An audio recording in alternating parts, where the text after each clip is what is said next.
Assalamu alaikum students. I hope you all are fine. I'm your English teacher and we are going to talk about week 5 presentation right now.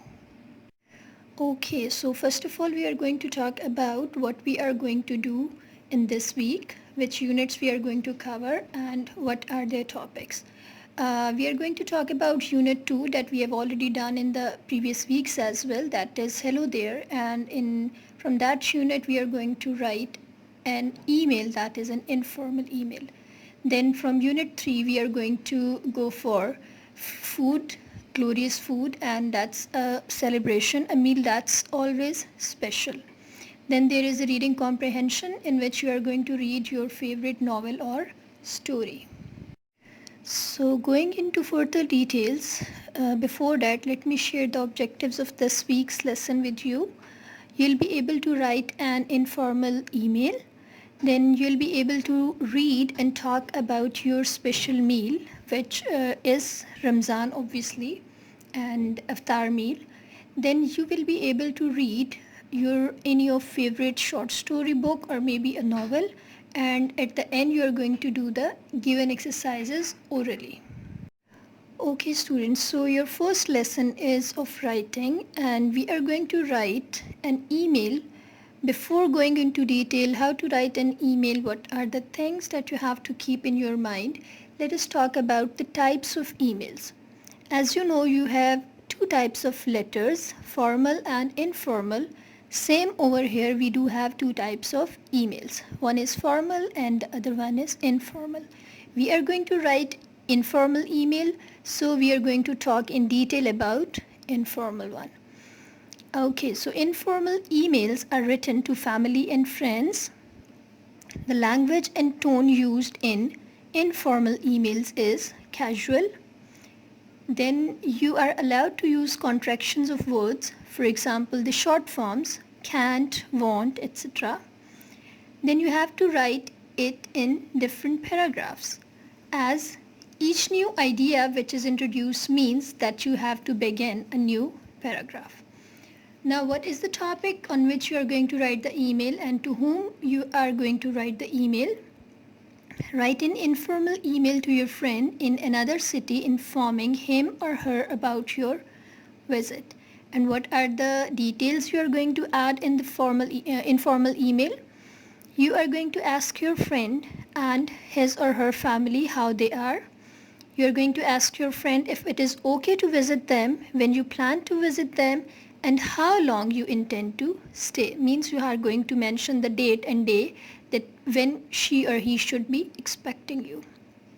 Then the last, what activities would you like to do with your friend and which places you would like to see.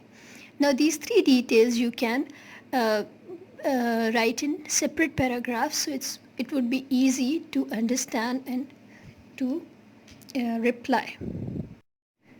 Okay, talking about your lesson 2, that is basically reading. A celebration, a meal that's always special. It's given on page 38 and 39 of your textbooks. You can read it from there. What you are going to do, you are going to read it aloud and then record your reading on cell phone. Then you are going to play back and listen it critically. Listening it critically means you are going to pick up the mistakes. You are going to identify where did you do wrong. You're going to ask these questions from you. Does it sound okay? Should I take some pronunciation guide from dictionary? Maybe if it's installed in your cell phone, or maybe you can ask any of your elder, and you can even check it from the internet or maybe from the dictionary that is at your home. Should I repeat the reading? You have to decide that were you good in reading, or you need improvement, or was it fine, or you need someone's help for this. So that's up to you. You're going to ask these questions from you and then you're going to critically analyze your reading. Then add words you think are difficult words to my vocabulary bank. You are going to add the new words, the words which are new for you, which are novel for you. You are going to add them to your vocabulary bank. That's all. No written work for this lesson. So, moving towards lesson 3, that is basically your favorite novel or your favorite short story. I'm sure most of you are in habit of reading and most of the books would be your favorite. So, what you are going to do, you are going to pick one among them and then you are going to read it.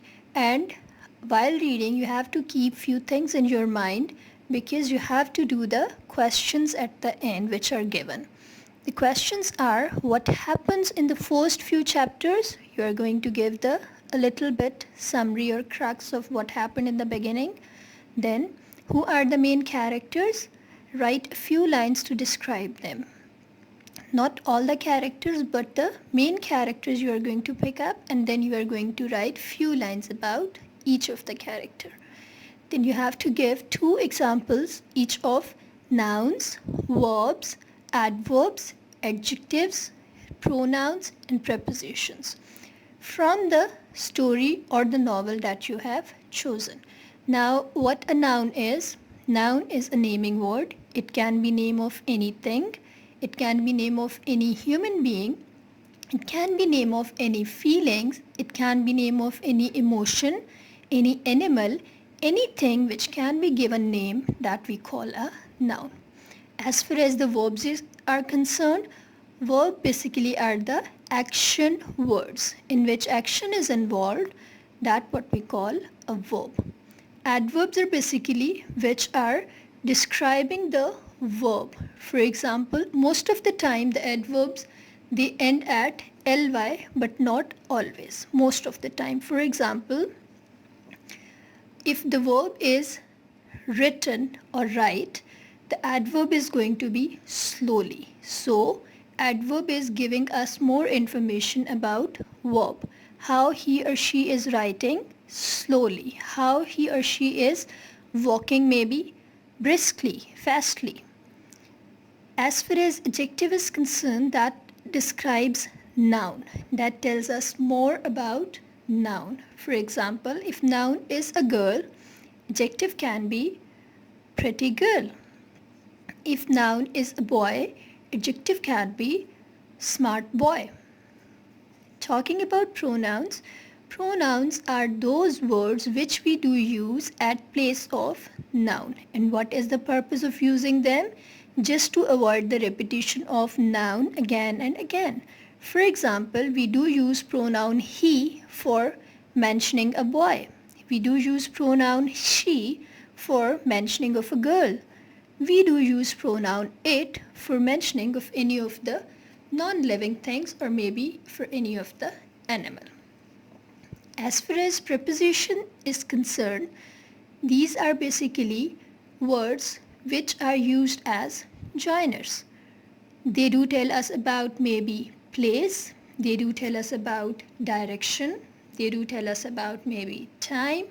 For example, there is a long list of prepositions, but for example, to, for, from, above, beneath, towards, all these are prepositions. So you have to find each of the given part of speech, two examples for each.